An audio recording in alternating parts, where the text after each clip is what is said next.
folks, it's Shannon.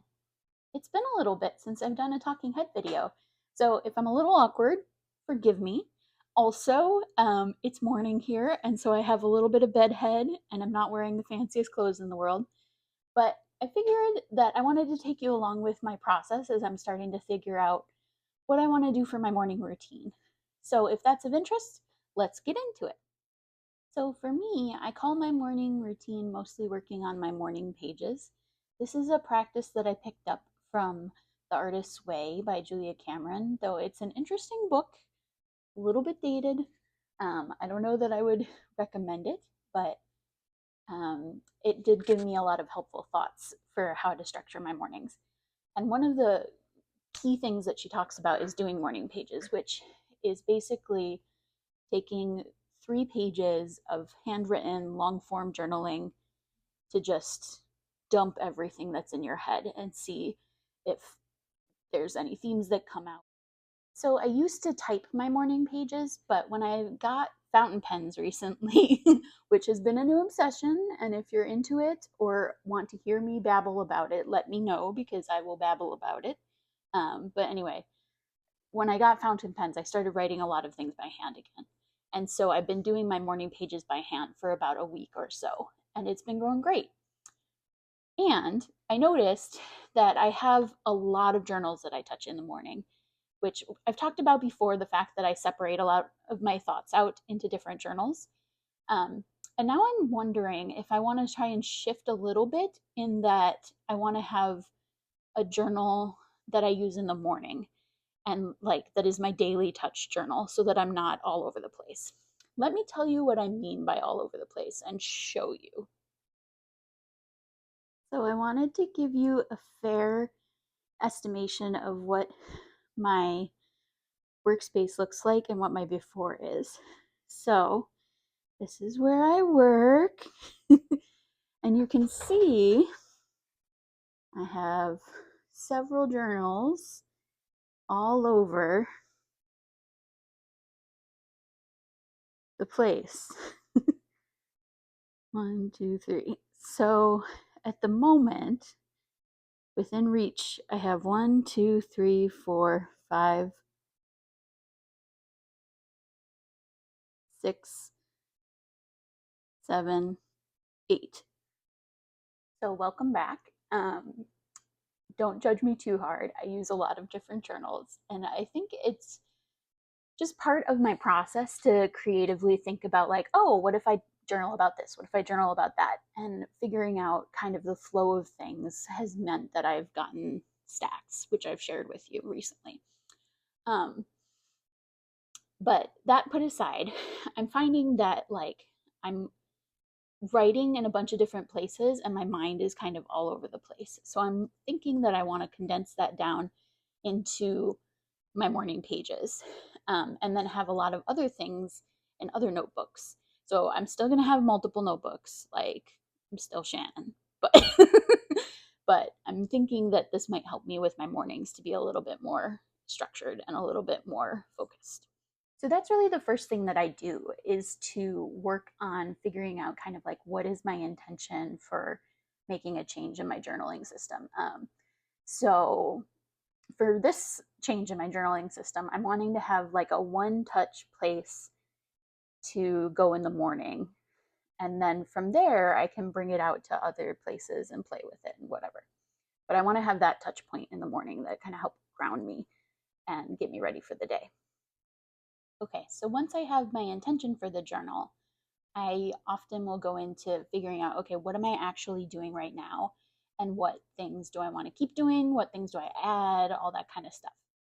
So, in terms of what I'm doing right now, the main things are working with my honeycomb planner, and from that, picking out the astrology and the moon phases of the day, and then kind of writing a little bit in field notes about what I am feeling and what the weather is like, and anything else that I'm noticing in nature.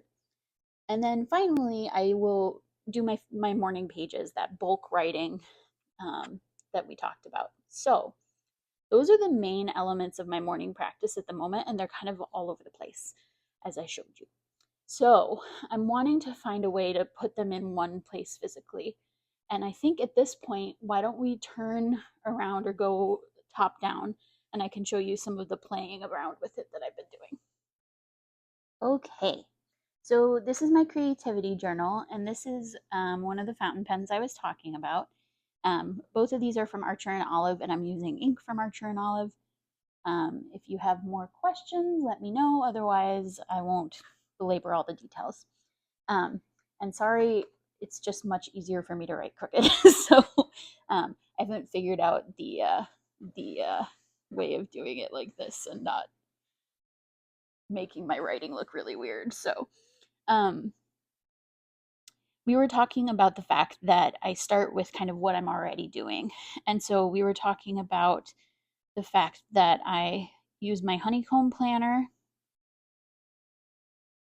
to kind of look at the day's astrology that is tailored to me.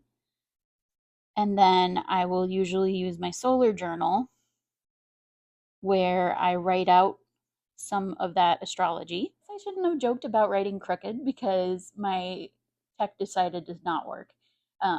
Mercury retrograde is over. I'm done with this stuff.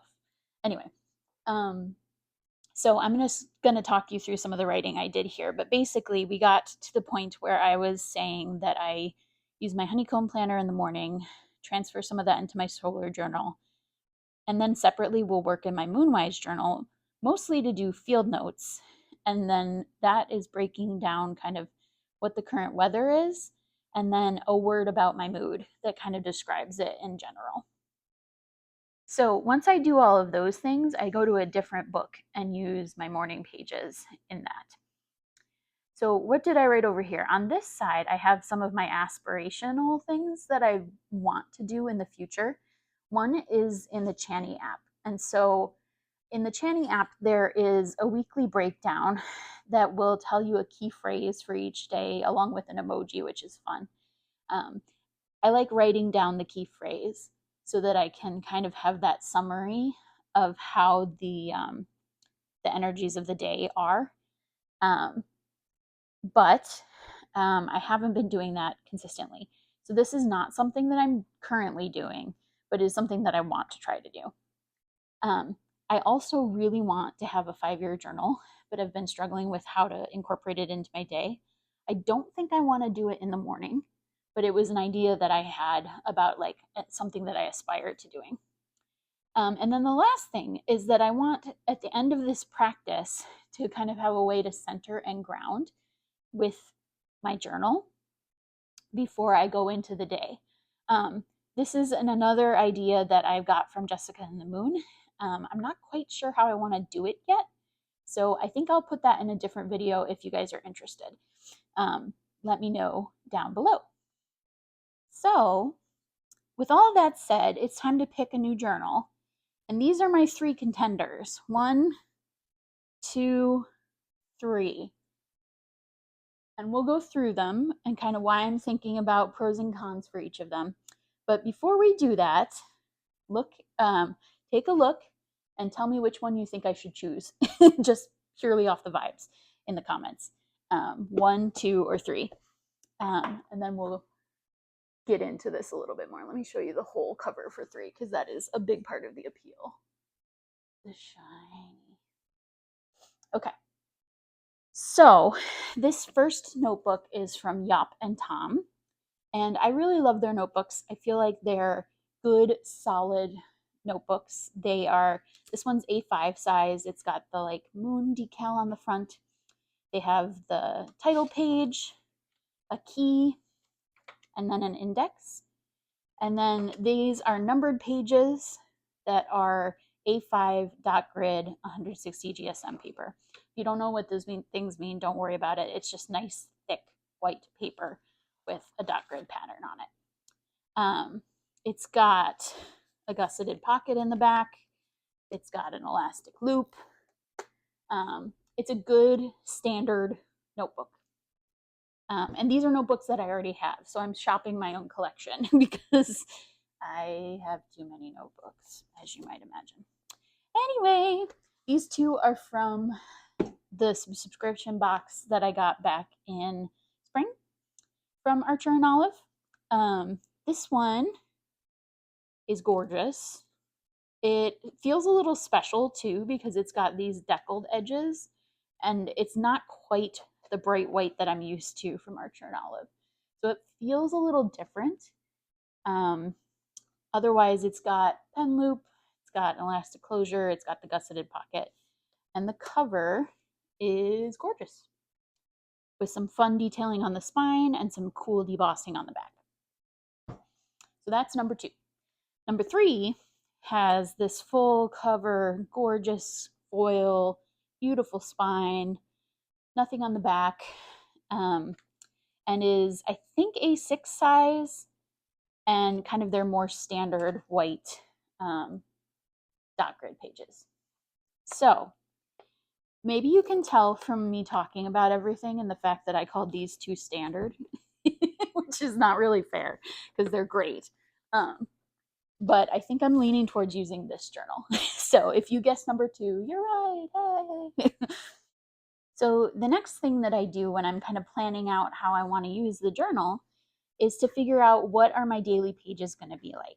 And so I wrote this out. This was my first attempt. I was like, I'll put the date in the corner and then put all the astrology and then the weather and the mood. And I think I like this order better, but there's just some trial and error with these kind of things. And so I wanted to show you that in a real way. And then I think what I'm going to do is indent and just do my 3 pages of handwritten writing to finish out my morning pages. And then I think I want to have at the front of the journal a page or a spread, probably a spread that will help me center and ground and kind of launch into my day successfully. That's some of how I think about my morning routine when I'm wanting to make a change to it. I hope this was interesting. If it was, make sure you hit the thumbs up, subscribe if you haven't yet, all the good YouTubey things, and we will talk soon. Let me know if you're interested in hearing more about fountain pens or about the centering and grounding page. And if not, no worries. I'm sure something else will spark our imagination in the near future.